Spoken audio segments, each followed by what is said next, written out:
प्रत्येकासोबत तुम्ही एकसारखेच वागायला जाता का? आणि त्यामुळे तुम्हाला त्रास होतोय? तर हा व्हिडिओ तुमच्यासाठीच आहे. नमस्कार, मी सायली, तुमची जवळची मैत्रीण. बऱ्याचदा आपण सर्वांसोबत समान वागतो. आपल्याला भरपूर द्यायचं असतं. आपल्याला समोरच्या व्यक्तीसाठी भरपूर करायचं असतं. पण ह्यामध्येच आपण समोरच्यासाठी काय करतोय, काय करण्याचा उद्देश ठेवतोय, हे समोरच्याला कळतच नसतं. आणि त्यामुळे समोरच्या व्यक्तीला त्रास नाही होत. त्यामुळे आपल्याला त्रास होतो. कारण आपण त्याच्यासाठी बऱ्याच गोष्टी छान मनामध्ये प्लॅन करून ठेवलेल्या असतात आणि त्या तशा होत नाहीत. मग मला असं वाटतं, की आपण आपल्यासोबत लोक कसे वागतायत, तशा पद्धतीने त्यांच्यासोबत थोडंसं वागण्याचा प्रयत्न करूयात. अर्थात जर आपल्याला भरपूर कोणी त्रास देते, तर आपण त्यांना त्रास द्यायचा आहे का? तर नाही. पण एक डिस्टन्स मेंटेन करणं खूप जास्त गरजेचं आहे. आपल्या कुटुंबामध्ये ना काही लोक असे असतात, की ते सायलेंटली आपल्याला मॅनिप्युलेट करत असतात. म्हणजे ते इतरांना कोणालाच दिसत नाही. पण ते सातत्याने आपल्यावरती दबाव आणण्याचा प्रयत्न करत असतात. आपल्याकडून बऱ्याच गोष्टी करवून घेण्याचा प्रयत्न करत असतात. त्यांचं रिलेशन इतर सगळ्यांबरोबर खूप छान असतं. पण आपल्याशी वागताना मात्र ते जरासं वेगळ्या पद्धतीने, चुकीच्या पद्धतीने वागत असतात. मग कधी-कधी काय होतं, की संयम संपतो. आपण बऱ्याच गोष्टी मनात ठेवलेलो असतो आणि जाऊ दे, जाऊ दे होत राहतं म्हणून आपण भरपूर गोष्टी सोडून देतो.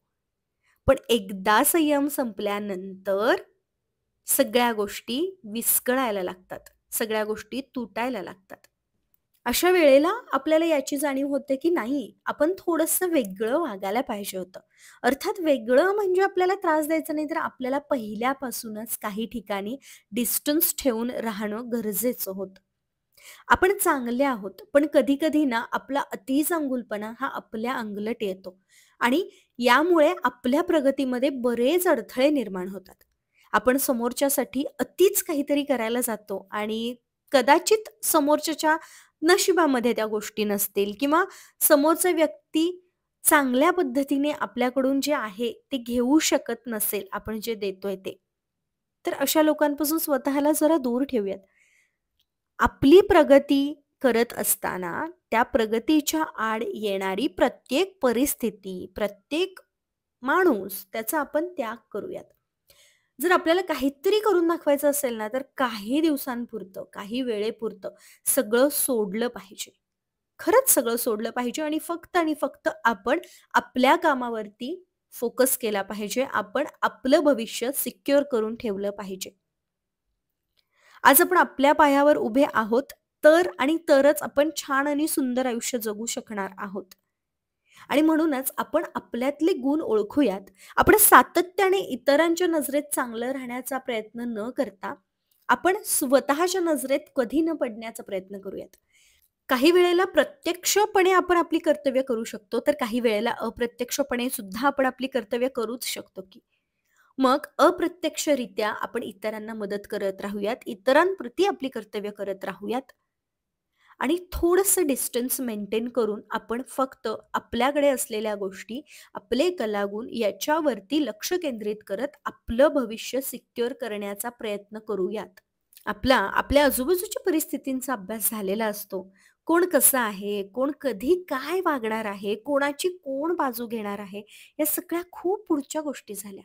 जिथं गेल्यानंतर आपल्याला योग्य तो आदर मिळतोय, आपल्याला योग्य ती वागणूक मिळते आहे, तिथंच आपण जाऊयात. जिथं गेल्यानंतर आपल्या प्रगती आड गोष्टी येत नाहीत, आपल्या रुटीनवरती परिणाम होत नाहीये, अशा ठिकाणी जाणं आपण थांबवूयात. 100% आपण टाळण्याचा प्रयत्न करूयात. पण काही वेळेला जावंच लागत असेल, तर हरकत नाही. पण आपण कोण आहोत, आपण काय करतोय हे आपल्याला माहिती आहे.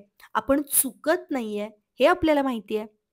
तर आपण तिथे स्वतःचा मान राखून राहणं खूप गरजेचं आहे. आपणच स्वतःचा आदर केला नाही, आपण सातत्याने इतरांसाठी वेळ देत राहिलो, तर अर्थातच त्याची जाणीव समोरच्या व्यक्तीला राहणार नाहीये. समोरचा व्यक्ती जर आपला आदर करू शकत नसेल, तर तिथे थांबणं खूप जास्त गरजेचं आहे. बऱ्याच जणांना आपण एक वेळ सांगू शकतो, 2 वेळेला सांगू शकतो. आपण 10 वेळेला सांगून देखील समोरच्या व्यक्तींमध्ये जर बदल होत नसेल, तर अर्थातच त्या त्यांच्या सवयी आहेत आणि त्या बदलणार नाहीयेत. इथं आपल्याला थांबण्याची गरज आहे. आपल्याला प्रत्यक्षरित्या कर्तव्य करत असताना काही वेळेला अप्रत्यक्षरित्या कर्तव्य करणं स्वीकारलं पाहिजे. शांत राहिलं पाहिजे आणि फक्त आपल्या प्रगतीकडे लक्ष केंद्रित केलं पाहिजे. आपण एकटे आलेलो आहोत आणि आपल्याला एकटं जायचं आहे. आपल्याला कोणापुढे कधीही हात पसरण्याची वेळ यायला नको. आपण स्वतः इतके सक्षम होऊयात, आपण स्वतः आपल्या व्यक्तिमत्वावरती इतकं काम करूयात, की आपल्याला इतर गोष्टींसाठी वेळ मिळाला नाही पाहिजे. आपल्या हातून चुका होतात आणि चुका झाल्याशिवाय, असे अनुभव आल्याशिवाय आपण सुधारू शकणार नाहीये. मी सुद्धा या चुका केलेल्या आहेत आणि मी माझ्या चुकांमधून बऱ्याचदा बऱ्याच गोष्टी शिकत आलीये. एकदा झालेली चूक पुन्हा रिपीट होता कामा नये. असं आयुष्य जगावं की आपण आपल्या नजरेत कधी पडलो नाही पाहिजे. भलेही आपण समोरच्या व्यक्तीच्या नजरेत पडू, समोरचा व्यक्ती आपल्याला चुकीचं ठरवेल, पण आपल्याला माहिती आहे की आपण कोण आहोत. प्रत्येकाच्या मनाला या गोष्टी माहिती असतात की आपण कुठे चुकतोय, आपण चुकलोय की नाही. आणि ज्या वेळेला आपण स्वतः आरशामध्ये बघू, त्यावेळेला आपण आपल्या नजरेला नजर मिळवू शकू, असं आपलं राहणं पाहिजे, असं आपलं वागणं पाहिजे. प्रत्येकच वेळी आपण समोरच्या व्यक्तीला आपलं वागणं नाही एक्सप्लेन करू शकत. तितका वेळ आपल्याला द्यायचाच नाहीये. मी तितका वेळ देऊन बसलीये आणि यातून मी शिकलीये की तुम्ही समोरच्या व्यक्तीला एक्सप्लेनेशन देण्यामध्ये अजिबात वेळ वाया घालवू नका. अनेक सेशन्स घेतल्यानंतर आणि स्वतः अनुभवल्यानंतर माझ्या एक गोष्ट लक्षात आली आहे, की काही लोक असतात जे आपल्याला सायलेंटली मॅनिप्युलेट करत असतात. मग इथं त्या लोकांसोबत वावरणं कमी करणं हा एकमेव उपाय या गोष्टीवरती आहे.